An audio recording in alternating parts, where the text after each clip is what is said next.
किसी सेंटर में 1 साल के लिए जगह दे दें, हम 1 रुपया नहीं लेंगे, कोई TADA कोई मेडिसिन के चार्जेस नहीं लेंगे।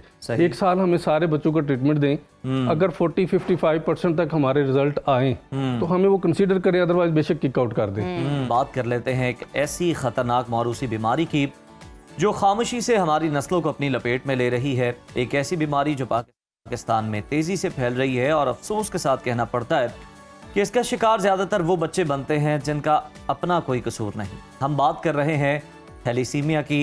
ये कोई लाहक होने वाली बीमारी नहीं है नाजरीन, बल्कि पैदाइशी है, यानी ये माँ बाप से बच्चों में मुंतकिल होती है। अगर वालिदैन दोनों थैलेसीमिया के कैरियर हों तो उनके बच्चों में इस मोहलिक मरज के इम्कानात बढ़ जाते हैं। माहिरीन के मुताबिक पाकिस्तान में इस वक्त 1 करोड़ से ज़्यादा अफराद थैलेसीमिया के कैरियर हैं और हर साल तकरीबन 5000 बच्चे थैलेसीमिया के साथ पैदा होते हैं। आज मुल्क भर में थैलेसीमिया मेजर के लगभग 90,000 मरीज़ ऐसे हैं जिन्हें ज़्यादा ज़िंदा रहने के लिए उम्र भर बाकायदगी से खून की मुंतकली की ज़रूरत होती है। इसकी सबसे बड़ी वजह ख़ानदान के अंदर शादियां हैं और शादी से पहले खून का टेस्ट ना करवाना है, जबकि हकीकत ये है कि शादी से पहले सिर्फ एक सादा सा टेस्ट इस तकलीफ दे ज़िंदगी और माशरती बोझ से आपको बचा सकता है। इसी पर हम डिस्कशन करेंगे आज, और हमारे साथ स्टूडियोज़ में मौजूद हैं डॉक्टर गुलाम यासीन साहब जो कि सहर वेलफेयर फाउंडेशन के सदर भी हैं और पिछले 30 साल से प्रैक्टिस कर रहे हैं। और 16 साल से अगर हम देखें तो ब्लड डिसऑर्डर से मुतालिक मुल्क भर में कैंप भी लगाते हैं। डॉक्टर साहब, आपको खुशामदीद कहते हैं। आप कई मुल्की और गैर मुल्की इदारों के साथ काम कर चुके हैं आलमी सतह पर। आपके जो रिसर्च पेपर्स हैं हम देखते हैं कि वो भी शाया हो चुके हैं। सबसे पहले तो डॉक्टर साहब हम आपसे यही बात करना चाहेंगे, यही जानना चाहेंगे कि थैलेसीमिया दरअसल है क्या, कैसे मुतासर कर रहा होता है, इसका साइकिल क्या है और आप इसे किस तरह से ट्रीट कर रहे हैं? जी, बिस्मिल्लाहिर्रहमानिर्रहीम, बहुत शुक्रिया। बेसिकली तो ये जिस तरह आपने फरमाया ये जेनेटिक डिसऑर्डर है।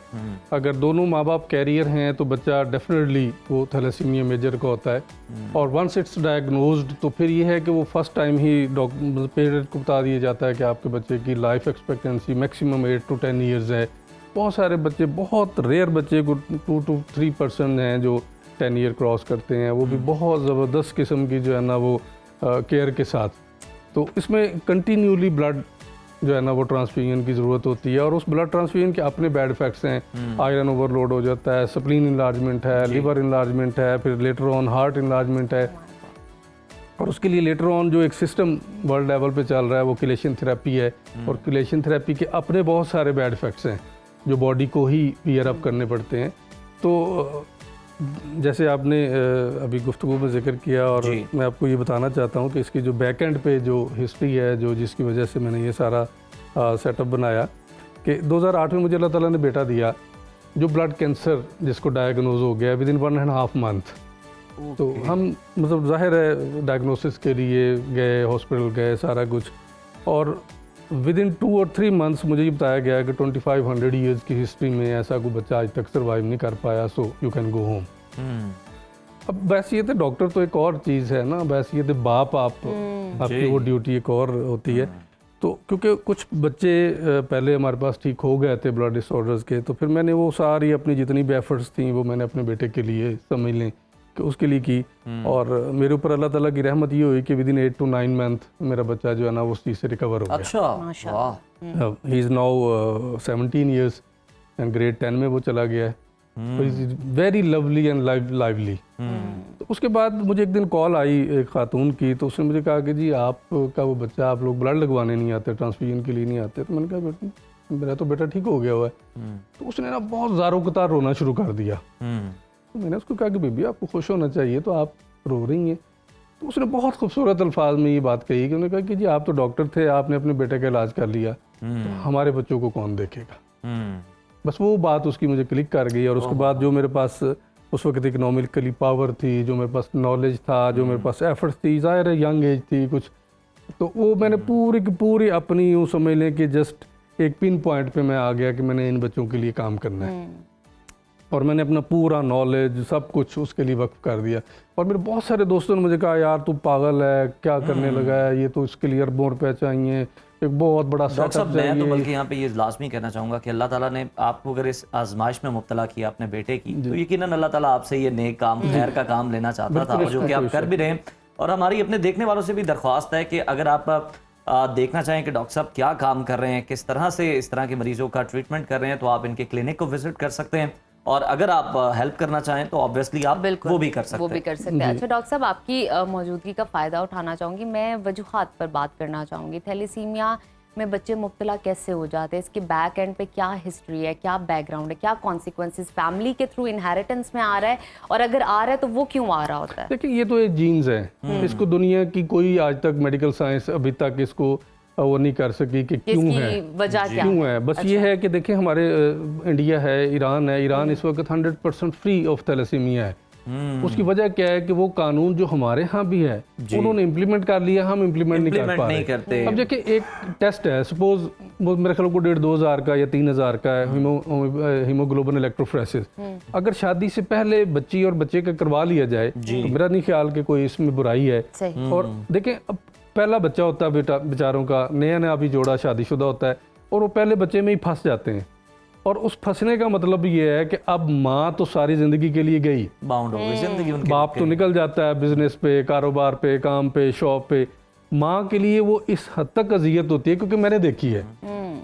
जब मेरा बेटा ब्लड कैंसर का डायग्नोज हुआ तो मैंने वो 6-7 माह जो अजियत देखी है, 24 घंटे कोई होश नहीं होता था, किस वक्त इसको क्या हो रहा है, हॉस्पिटल में एडमिट है। बिल्कुल बड़ा मुश्किल मरहला होता है। डॉक्टर साहब, जरा ये भी बताइएगा कि आपने अपने बेटे का इलाज किस तरह से किया, किस तरह से केयर की, जिसके बाद वो माशाल्लाह इतनी जल्दी चंद माह के अंदर, यानी 8-9 माह के अंदर वो रिकवर कर गया, वो भी जरा शेयर कीजिएगा। मेरा बेटा दुनिया का एक यूनिक बच्चा था जी। वो एक साइटस इनवर्सस हम मेडिकल में कहते हैं, उसका लिवर राइट की बजाय लेफ्ट पे है और स्प्लीन लेफ्ट की बजाय राइट पे है। हार्ट ऐसे होता है उसका टोटली डेक्स्ट्रोकार्डियम कहते हैं, उल्टी शेप में है। सही। उसका पेंक्रियाज नहीं है। तो उस वक्त 2008 में वर्ल्ड लेवल पे ओनली 27 केसेस वाज रिकॉर्डेड। एक पाकिस्तान में जेलम का था और सेकंड वाज माय सन। तो सो हेमाटोलॉजी वाले कहते थे ये मेडिसिन का केस है, मेडिसिन वाले कहते थे ये कार्डियोलॉजी का केस है, कार्डियोलॉजी वाले कहते थे कि जी ये तो सर्जरी का केस है। किसी ने कुछ भी नहीं किया, डायग्नोज नहीं हो पा रहा था। नहीं, मतलब डायग्नोज तो हो गया ना कि इसको ब्लड कैंसर है जी। वो कहते थे नहीं जी, वो कहते थे हम नहीं कुछ कर सकते, इसको हेमाटोलॉजी वाले देखें, हेमाटोलॉजी वाले कहते इसका हार्ट का इशू है, वो कहते थे नहीं जी मेडिसिन देखे, वो कहते थे नहीं जी इसको सर्जरी देखे। तो सो मैंने अपनी होम्योपैथिक मेडिसिन जो पहले भी मैं यूज़ कर चुका था, जो 200-250 साल से एज इट इज़ आ रही हैं, ना कोई बैन है, ना उनको कोई बैड इफेक्ट है, ना कोई साइड इफेक्ट है, उन्हीं में से कुछ चूज़ करके मैंने उसकी पोटेंसी को थोड़ा बहुत अपनी जो समझ मुझे अल्लाह ताला ने उस वक्त दी, उसको मैंने चेंज करके तो अपने बेटे में दी। तो मेरा ख्याल है कि 1 माह और 3-4 दिन बाद हम ट्रैवल कर रहे थे कहीं, तो फर्स्ट टाइम मेरी बीवी ने मुझे बताया कि इसका कलर आज वाइटिश से पिंक होना शुरू हो गया, क्योंकि उसमें रेड ब्लड सेल कैंसर था, PRCA हम इसको बोलते हैं, प्योर रेड सेल एप्लीजिया। तो वो बिल्कुल वाइट था, उसमें ब्लड नाम की कोई चीज़ नहीं नज़र आती थी। तो फर्स्ट टाइम 1 महीना और 3-4 दिन बाद हमें मेरी बेगम ने बताया कि इसका आज कलर पिंक नज़र आ रहा है जी। तो वो अल्हम्दुलिल्लाह हमने उसको कंटिन्यू रखा, और वो 7-8 माह के बाद जब रिपोर्ट्स करवाई अल्हम्दुलिल्लाह, तो वो रिपोर्ट्स आलमोस्ट उसकी HB जो 5.4, 5.2 रहती थी तो वो 11.8 तक चली गई। अच्छा डॉक्टर साहब, ये ज़रा हम लास्ट में आपसे चाहेंगे कि थैलेसीमिया के बच्चों के लिए ब्लड डोनेशन जो है, ब्लड इकट्ठा करना, ये बहुत बड़ा चैलेंज होता है। माशरे के लिए आप क्या मैसेज देना चाहेंगे लास्ट में? देखिए, मैं तो ये कहता हूँ कि बजाय इसके कि एक आर्टिफिशियल उसको सपोर्ट दी जाए जी, अगर हमें गवर्नमेंट किसी सेंटर में 1 साल के लिए जगह दे दे, हम 1 रुपया नहीं लेंगे, कोई TADA कोई मेडिसिन कोई चार्जेस नहीं लेंगे। 1 साल हमें सारे बच्चों को ट्रीटमेंट दें। अगर 40-55% तक हमारे रिजल्ट आए तो हमें वो कंसीडर करें, अदरवाइज बेशक किक आउट कर दें। हम ये चाहते हैं कि बजाय इसके कि अब मैंने अपनी ज़िंदगी में अभी तक इन 15-16 सालों में मेरा ख्याल है कि 30,000 ब्लड बैग बचाए हैं, कि बच्चों को जो 15 दिन बाद लगता है वो 1 महीने 1.5 महीने तक चला गया है। सही। अब हम कौम को इस हवाले से सपोर्ट भी कर रहे हैं, और वो बच्चा जिसको ब्लड लगना था और उसका आयरन लेवल, फेरेटिन लेवल बहुत ज़्यादा होना था, लिवर और स्प्लीन पे इतना बोझ पड़ना था, वो भी हमने रिड्यूस कर दिया। तो अगर हम ये इतनी बड़ी एक्सरसाइज करोड़ों अरबों रुपए लगा के, तो जो बच्चों को भी वो डेथ जोन में भेज देते हैं, रेड जोन में भेज देते हैं, तो अगर होम्योपैथी इस्तेमाल कर ली जाए, मेरा ख्याल है कि दुनिया की एक बहुत बड़ी ये हमारी कामयाबी होगी, और उन बच्चों के लिए एक बहुत बड़ा तोहफा होगा कि अगर उनको होम्योपैथी दी जाए। और उनको केस हमारे सामने है, आपने बहुत सारे जो हैं वो लोग हैं उनका ट्रीटमेंट भी किया, जो कि इससे शिफायाब भी हुए हैं, तो यकीनन एक आज़मूदा चीज़ है, और इस पर हुकूमत को इस तजवीज़ पर गौर करना चाहिए, ज़रा थोड़ी सी तवज्जो देनी चाहिए। हो सकता है कि बहुत सारे जो बच्चे हैं वो जो हम देखते हैं कि बड़े संगीन नताइज निकलते हैं इस बीमारी के, उससे बच सकें। बहुत शुक्रिया डॉक्टर साहब आपकी आमद का। नाजरीन, ये था हमारा आज का प्रोग्राम। उम्मीद है ये आपको पसंद आया होगा। अपनी राय से मुतालिक हमें ज़रूर आगाह कीजिए कि आप देखना चाहते हैं मज़ीद, वो भी हमें बताएं और लाजमी कमेंट किया करें। और इसके साथ बहुत ज़रूरी है आपका कमेंट, और जी। अपने और अपने घर वालों का बहुत सारा ख्याल रखिए।